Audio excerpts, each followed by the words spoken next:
guys! Hi guys! So ayun na nga, nakalipat na kami noong July 30 dito sa First Park Home San Pablo. So hindi ko siya na-videohan pero ito yung mga clip nung time na nag-move in kami. And mga picture din nung nagpa-grills kami and screen door pati landscape sa front. So ganito ang view niya pag night time. And ayan yung nilalagay na yung aircon namin sa taas. And if you're looking po sa gagawa ng screen door grills or landscaping nyo, PM nyo lang po ako. Send ko po yung details nila.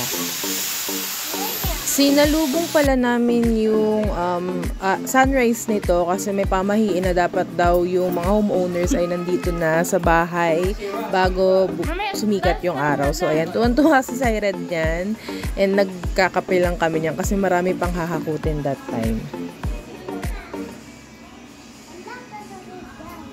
Amazed na amazed rin si Siren niyan dun sa doorbell. By the way, itong doorbell nabili ko lang sa Shopee. Kaya pala may karton dyan sa pathway kasi ano pa siya, purong lupa pa and wala pang pathway talaga or yung stone na pwedeng apakan and maputik kapag naglilipat at nakakadulas. So, ito yung second room and ginawa namin siyang office room and wardrobe area. Itong cabinet na bili lang namin sa PH Furniture. And ito na pala yung itsura niya nung nagpalagay na kami ng semento. Ayan, sobrang taas po talaga ng lupa dito. Ayan, ganyan po yung itsura niya. And nakakatawa lang panoorin yung naghahalo ng semento kaya binidyo ko. Pero ito po yung front yard namin. Ayan, pinasemento na namin. Tapos may pathway din, yung stone. Ayan. Simple lang kasi wala naman kami gaanong budget din. Kasi syempre ang dami ring nagastos para sa pag-move in. Tapos for installation na yan. Ganyan lang yung itsura niya, simple lang pero accessible na. Madali nang makalabas-labas and pwede na kaming tumambay dyan kapag umaga. Yung nakikita nyo pala dun sa may left side, yun yung another block. Ginawa yan storage area muna ngayon ng purse. Halos maraming workers dyan every day and every hour may mga guard na pumupunta dyan to check kung kumpleto yung mga gamit. So, ayun.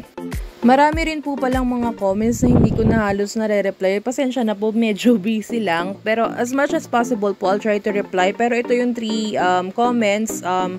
Yung sa nagtatanong po anong brand ng breaker, ayan po yung breaker na gamit ng purse. And yung sa nagtatanong about sa page na mga First Park homeowners dito sa San Pablo, ayan po, First Park Home San Pablo resident. Join lang po kayo dyan and i-accept kayo ni admin. And regarding naman sa 3 rooms, yun po ay kung una model kayo, yun yung mga single attach. And kami kasi end unit lang, 2 room lang po talaga. So bali ang floor plan lang talaga is 40, nagkakatalo lang po sa square meter ng bahay. And ito po pala yung mini garden namin na ginawa. Ayan si Siren, nagdidilig siya every morning. Pero ngayon kasi siguro na-record ko na to around August na. So super late vlog na to. Medyo maulan na rin. And update din po sa water natin, medyo mainit siya. So, I hope maayos siya. Maayos siya para naman hindi malanta yung mga halaman natin. Yung sa may hagdanan naman po namin, pinatakpan namin yung sa may gitna. Kasi kasya yung bata, ito na ang mga kalikutan stage ng edad ng anak ko. Kaya ayan, libre yan nung gumawa ng screen door sa amin. Sana nga papadagdagan pa namin ng isa pang railings. Kasi dumadaan din siya dyan minsan. If makikita nyo, sobrang laki nung gap dun sa may railings paakyat. And as of now, na nire-record ko to, naka 1 month na rin kami kay Purse. And ito yung second bill namin. Kasi yung first bill namin, 3 pesos lang. And to be honest, mas mababa siya sa bill namin nung nakatira pa kami sa apartment. Before kasi nagsi 6,000 kami. Ngayon na may 2 aircon na, tapos may washing pa, ganyan lang yung bill namin. So far by next month, sana mas mababa na. Kasi nakasama rin sa bill na to yung mga didrill nila nung nagpa-install kami ng CCTV, ng grills and screen door. For now, dito muna yung mini altar namin.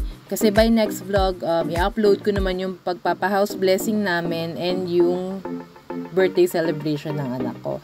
So, if you want to know more about our community here in First Park San Pablo, don't forget to follow or comment. I'll try to update you guys as much as I can. And tignan ko kung makakapag-vlog ako nung sa mga labas kasi medyo malayo tayo sa pinaka main gate or main road. So ayun lang po, thank you for watching and I hope you like the video. Don't forget to like and subscribe na rin po. Thank you and have a good day.